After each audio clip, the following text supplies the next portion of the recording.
Prepping for winter. Cleanup time. And car shuffling time. It's gonna be 70 for the next 3 days here. So time to get all this stuff done before it's raining and windy and possibly snowing, because it's getting cold quick.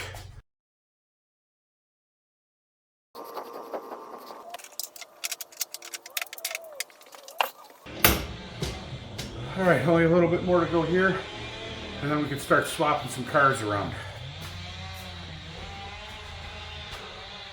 Well, I didn't film much of the cleanup because I'm sure you guys really didn't want to see that. But it's been a long day. It is now almost 8 o'clock. The last time I had the camera on was, I don't know, 1 p.m. The Firebird is tucked away. That car is a lot longer than I thought it was. 16 and a half feet. The filing cabinets used to be over here in front of where the nose of the car was, so I did all the measuring and it wasn't going to fit. But now that I have 2 projects, I'm running out of room. This place is spotless, and new cardboard for the bench. Bought Mama big ass Sony Bravia TV for her birthday. And I get to keep the box.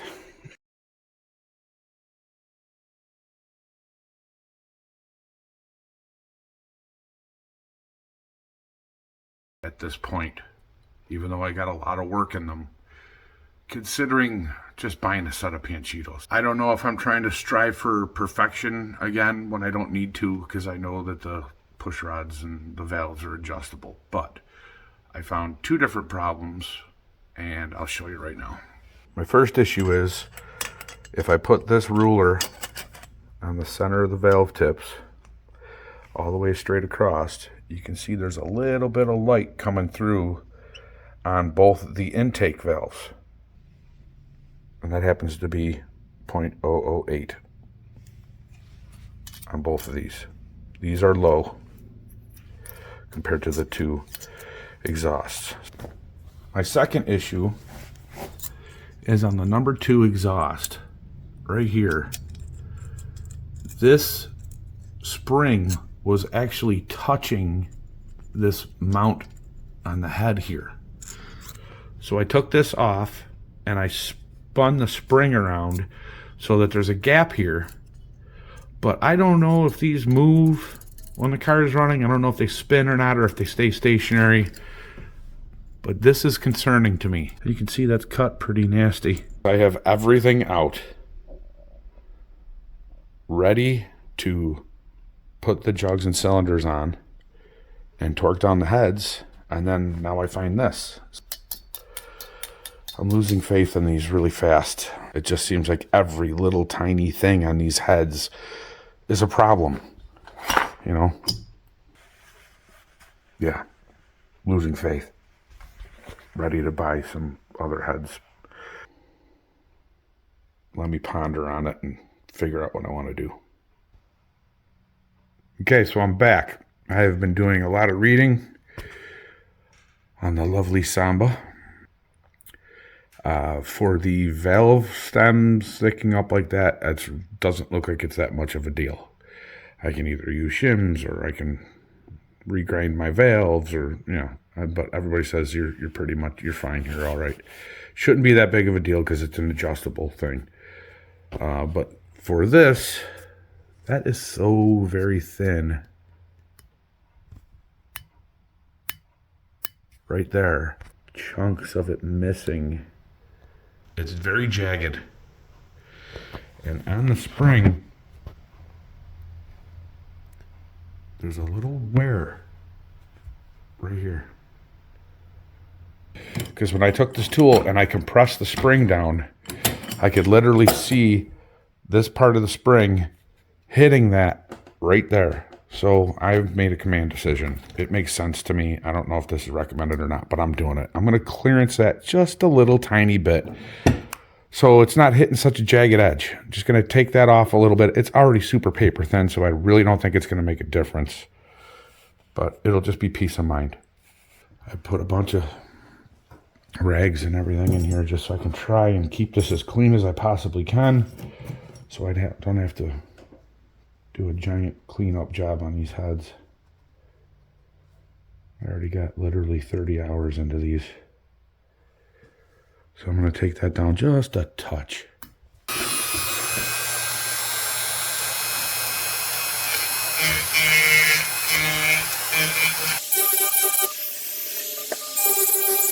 Or just a touch more.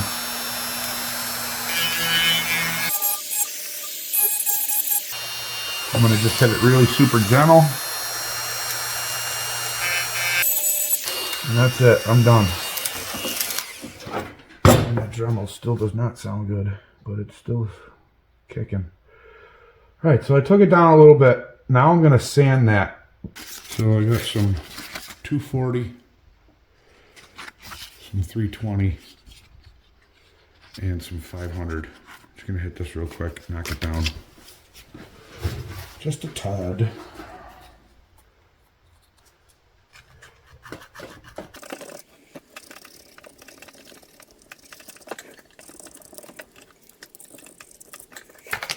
And a little 500.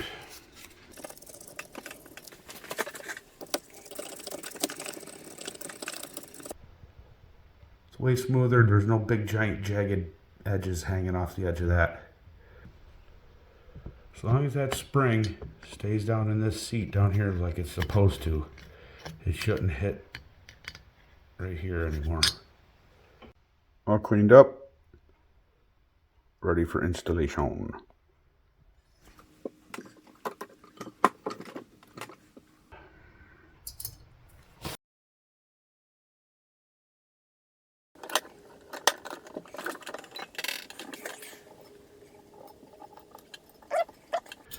This is not easy for a dude with fat fingers. All right. See the space in between the spring and the mount there? That did not look good before. Modification complete. Moving on. A couple hours later, I have been watching some VW Darren and doing a lot of prep and getting ready and making sure I have everything on the bench and organized, ready to go. Hopefully I have everything in order and I'm not stumbling around for tools. Here's what I got going on. Everything is clean.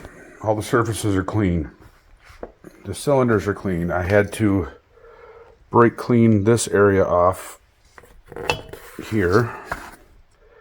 There's a little bit of overspray, black overspray, so I took that off.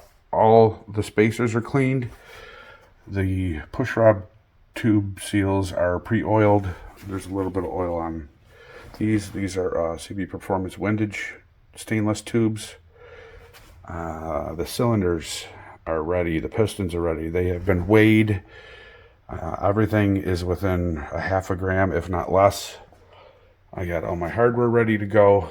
I got a little bit of oil. Everything's pre-lubed, ready to rock. I got my tools. I got my clips. I got torque wrenches. I believe... Oh, you know what? I need my other torque wrench. I need the smaller one. Except for that, I think I have everything ready to go. I have these deflectors.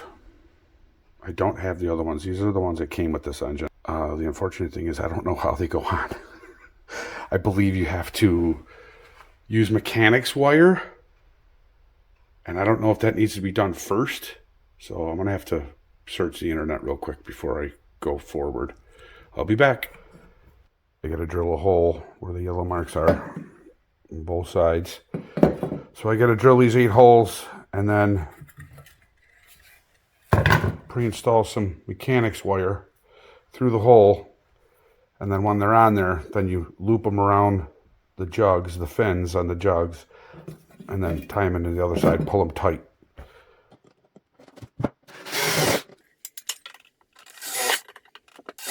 I'll clean up the sharp edges and I'll spritz them with a little black paint.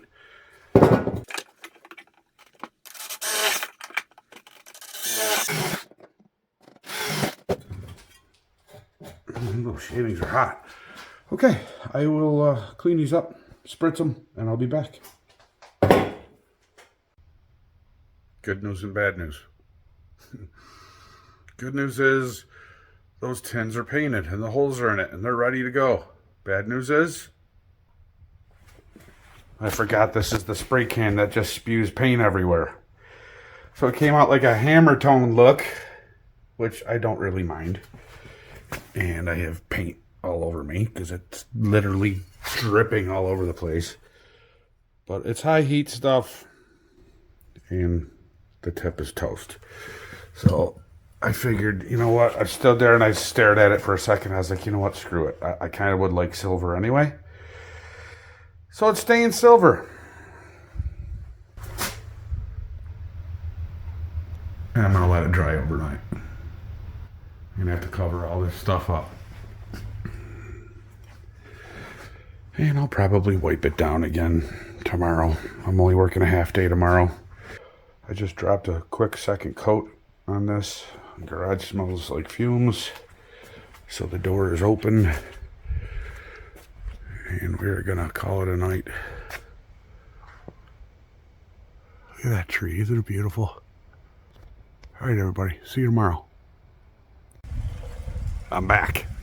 It's the next afternoon. I got my tins here drying in the sun. They look pretty good. But I was messing around this morning and I found a problem. Yeah, I'll show you that in a second. So I'm looking at my video last night and doing a little editing, and I see that number 2 cylinder has a bunch of big scratches going up and down it. I'm like, okay, well, that's not cool. So I went and checked it out this morning when I walked in here, and sure enough, see them scratches? So I'm gonna rehone this thing. Didn't want to do that, but I'm going to, just because the scratches were enough where if I put my fingernail on it, it would catch my fingernails. So I know it was one of these 2 major rings. Took the file and chamfered that corner up here on the top and the sides just a little tiny bit, just to make sure. And sure enough, on this one, oh no, actually that's not the right one. That's the one, this is the other one.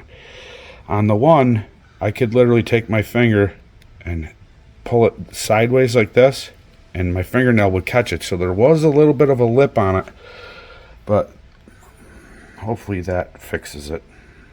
Just a little light hit with the file. And now I'm going to rehone this cylinder.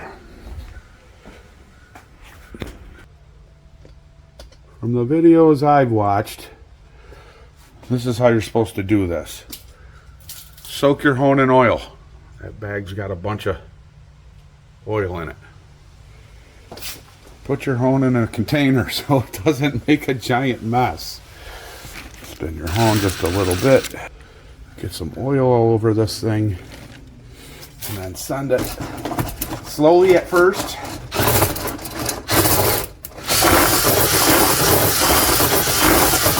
And then reverse. And then send it real fast both ways, forward and reverse. So forward and reverse.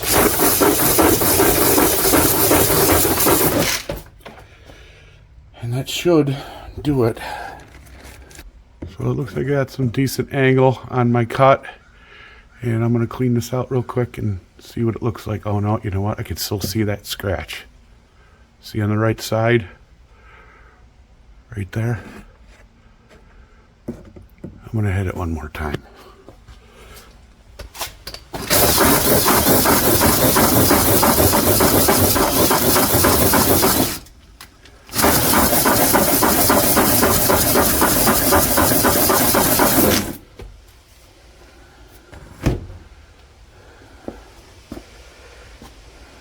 These have already been honed. All I'm trying to do is get that scratch out of there from the piston ring. I already did it slow for a while, for like 25 seconds or whatever they say. Stuff makes a mess. All right. Still a little bit of a sign of it, but it's not catching my fingernail anymore, so I'm happy with that. It's the best I'm going to be able to do because I do not want to grind the hell out of these things and change my ring gap. I'm going to clean all this crap up and start working toward doing the long block. You know what? I'll show you the cleanup. Here's the cleanup.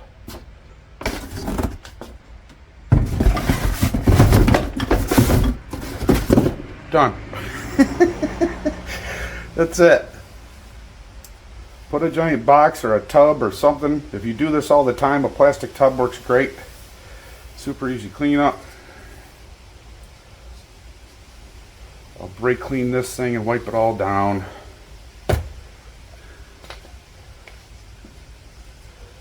Oh yeah, much better. On the bottom here, I don't know if you can see that. On the bottom here, there's some pretty bad gouges. Now there's a little sign of it, but my finger does not catch on that at all. But better. Happy. Satisfied. Moving on. Yeah, that's the one. Don't know if you can see that or not, but there's a bunch of little metal specks in here. I'll put a picture in right here so you can see it. All those metal specks came off of the oil rings. I believe the cause was one of these two main rings, but the oiling rings were covered in crap. And I cleaned them all off, and the first thing I noticed was little metal specks all over my fingers. And of course, that was the number 2 piston. So, what I'm going to do is probably going to be time consuming, but I'm going to take all these cylinders out and check for any metal, like this one. I think this is going to be the only one because of the couple scratches it had in it. I'm hoping. I know I said it right, but when I took this apart, the top ring was all the way straight up and down, and the other one was right here. And I know I set it there because I could see the scratches in there from it. So I don't know if that's from me messing around and doing mock-up or whatever, but between the dirt from breaking these things in, from going up and down and installing them, I mean, look, you can see on the oil ring, it's already got wear on it just from mock-up and spinning it over 20 times at the most.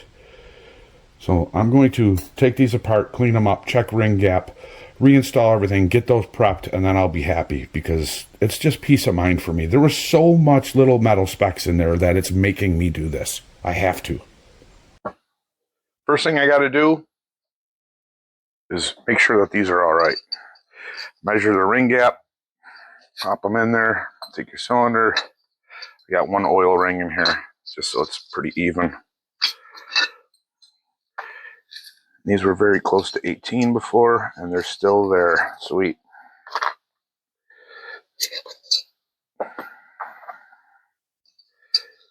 Oh, oil ring's good. Already checked that oil ring.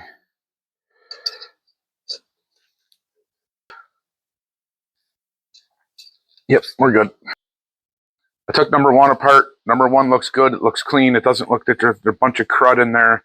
So I think I'm just going to spray these down, wipe them off, and clean them up again. Re-oil everything and put them back in. I just want to check and make sure because number 2 freaked me out. But my rings are in the correct, clocked in the correct position. And I'm satisfied with the way it's going with the other ones so far.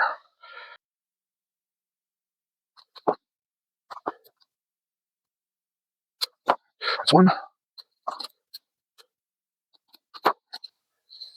10 and 2.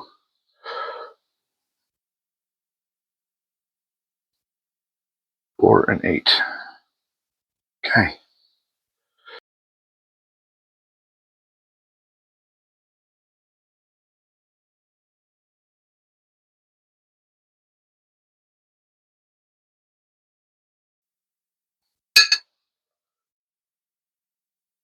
CB Performance. Awesome little tool. Put this in here. This is the number 2 piston. This is up. This is toward the flywheel. The arrow goes toward the flywheel. We are clocked. Everything looks good.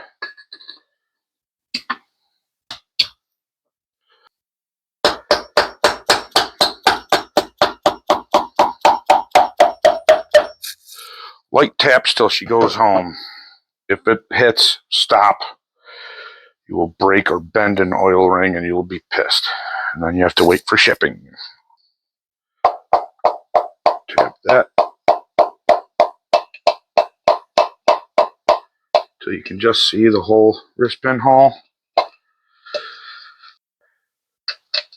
And for now, I'm just going to drop this in here.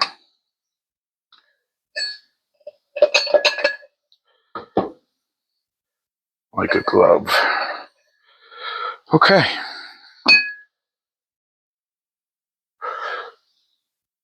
One down. 3 to go.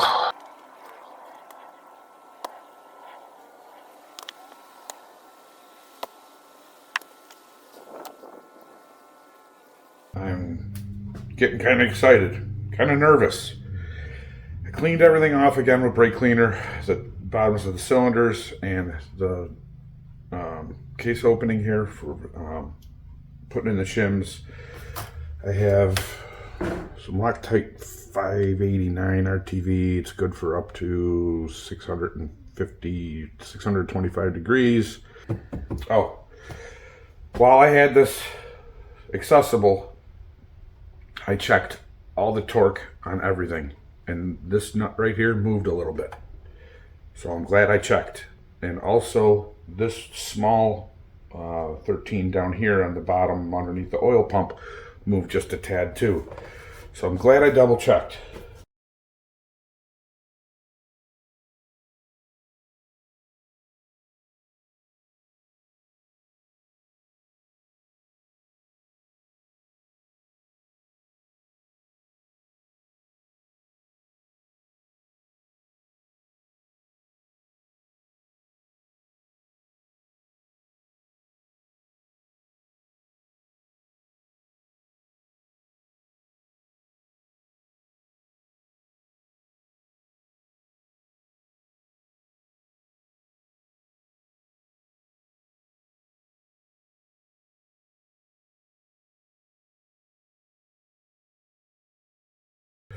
Everything looks clean, everything is in there. Head time. I need to find my old push rods. Since I cleaned my garage, I can't find anything now. Put some oil in there so I can put my push rod tube seals on.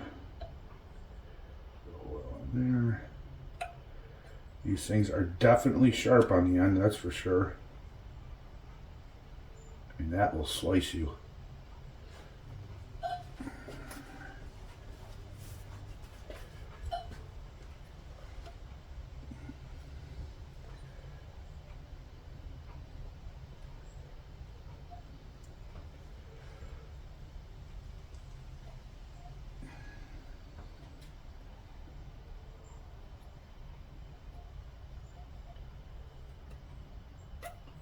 Oop, I think I might have just cut myself.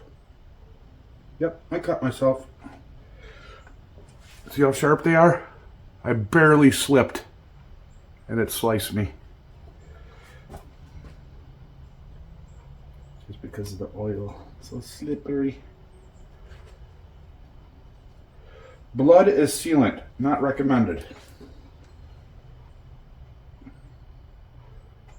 By the way, little brother, if you're watching, you win. I'm bleeding. That's our deal. Whoever bleeds first loses.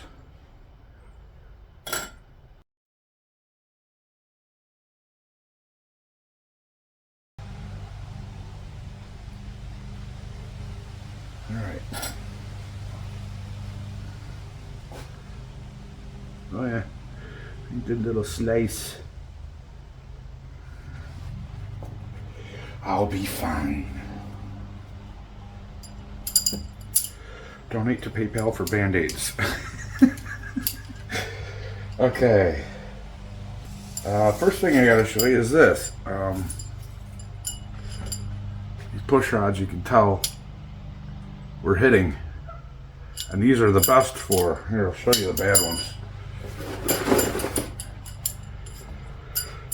That one's bad, real bad. I mean, obviously it was spinning and rubbing on something. Again here, that one is not too bad. And then this one is bent.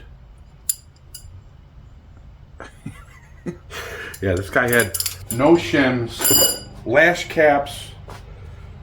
He was so far off, the valve wasn't even closing all the way. So the guy who tried to build this completely failed.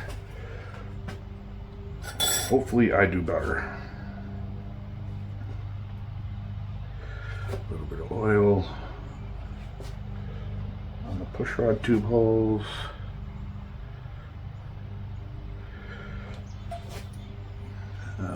Seam, obviously the seam goes up.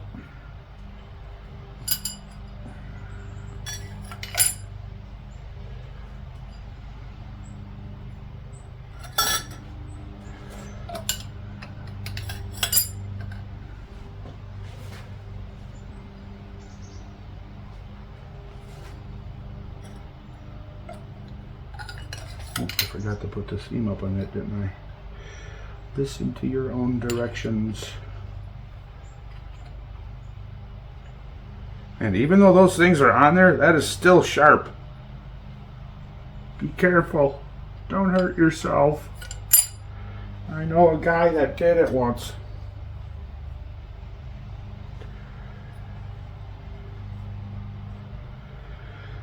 Seam up.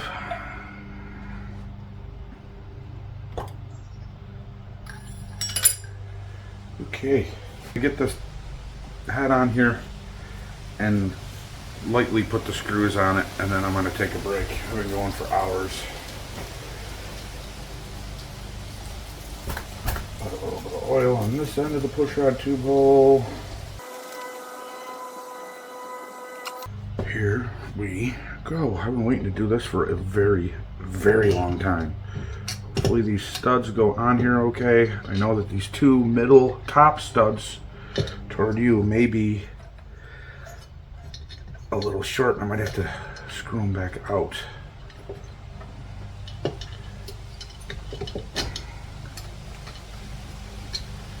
Alright, make sure my seams are still up.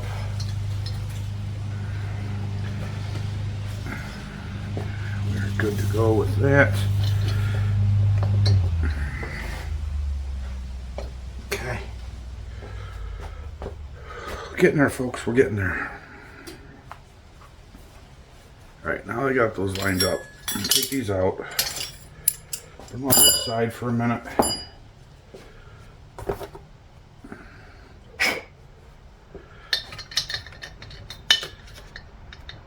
These are definitely not lined up perfectly. 13 mil. Do not stick your finger in there. Trust me. Ask me how I know.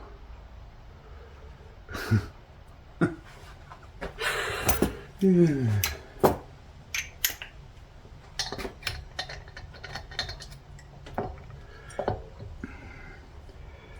Okay, so those studs look like they're gonna be all right.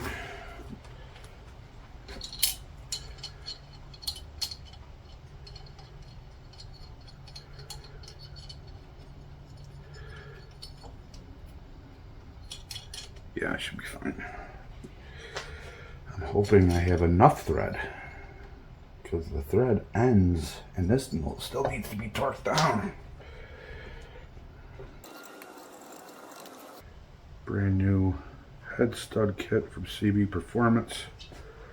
Part number 1270, cylinder head with the special thick washers.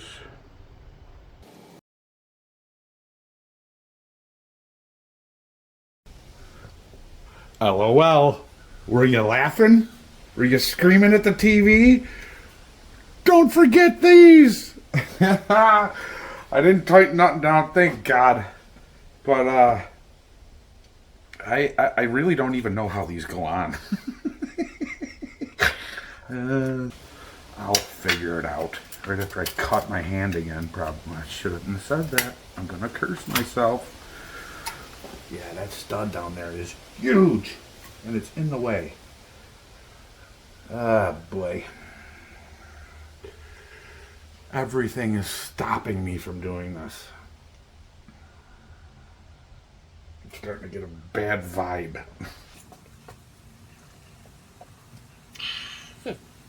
Yep, back to the internet. Looks like it wants to go on, but the case stud is in the way. Ay, ay, ay. I'll be back. Okay, so it popped on. I just had to give it a good punch. This is pretty simple to do. You take some mechanics wire and you twist it on here. And it's about, I don't know, 2 feet long, 2.5 feet long. I got some extra, but I'm going to put you in the stand here and then we'll put these on real quick. Alright. So before I was just being too gentle. These are made for 8mm studs, so that's that. And they snap right in. So this wire, from what I understand, just wraps around. Trying to get it set up in the right fitting.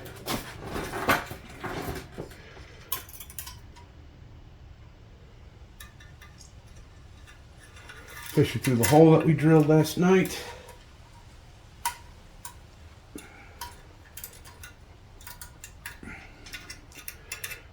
Let's do that for now. Get the other one on here.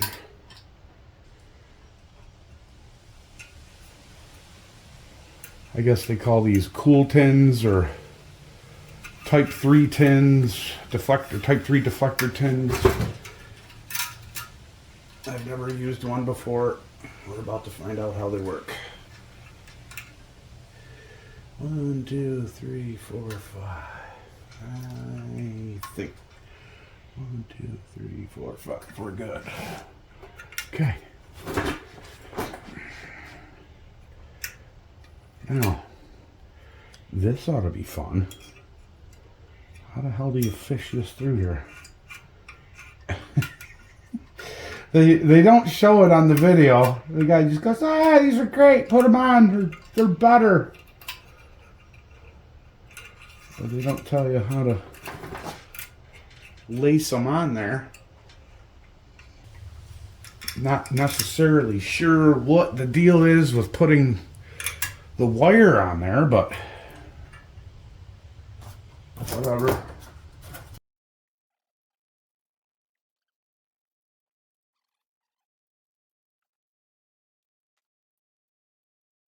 Okay, it's on. Now we can go back to putting the head on.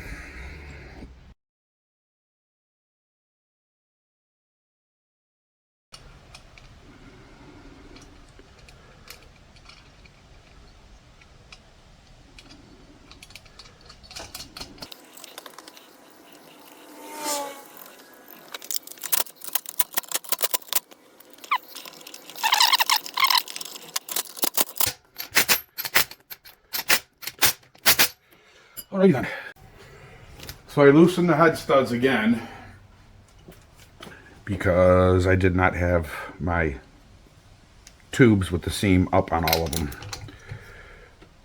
I've watched the videos 50 times. I'm like, I'll never forget to do that.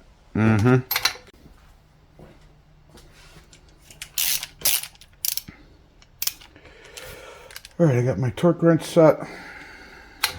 Torque these down.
Check them one more time.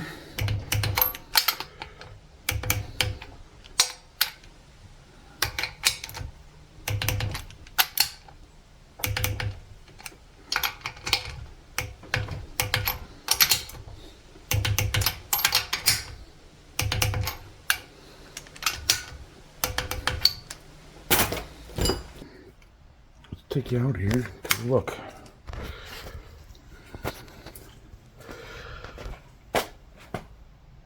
Looking snazzy. We got our Type 3 cool tins set up in there, and they are strapped down with some mechanics wire on both sides. They're not going nowhere. This is a Baja, so hopefully this will provide a little bit more, I don't know, better cooling. We'll see what happens.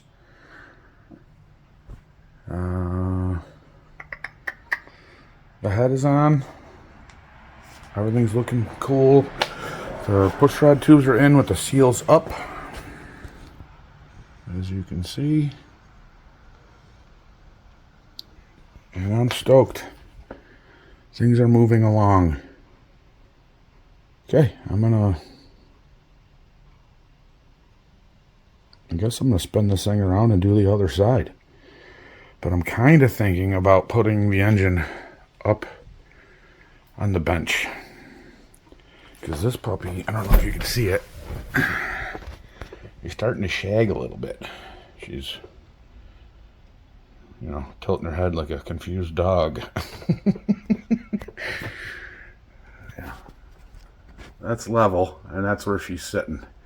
She's getting heavy, and this wooden bench that it's bolted to, even though the bench is bolted to the wall, it's starting to flex a little bit. So not really fearful that it's going to rip out of here, but I don't want to put any more strain on anything that I don't need to. So I think I'm going to clear a spot and put this puppy up on the bench. Got the engine up on my workbench, and this thing here is, I think, from the bottom of a recliner, a swivel recliner, and kind of like a little rotisserie. So I can spin her around and do what I need to do. We'll see if this works out or whatever. If it works, it works. I'm going to do the other side off camera, and then we will start moving on to assemble the rest of the engine. And then future videos will be modifying tins. I think I'm gonna do the modification on that fan shroud to put the bigger oil cooler on the back. And then I'm probably gonna end up repainting it because it's chrome, and I don't like the chrome shrouds. So what do you think, everybody? Comment. Tell me what you think. And also, right down here, see that little button? Click it. Subscribe.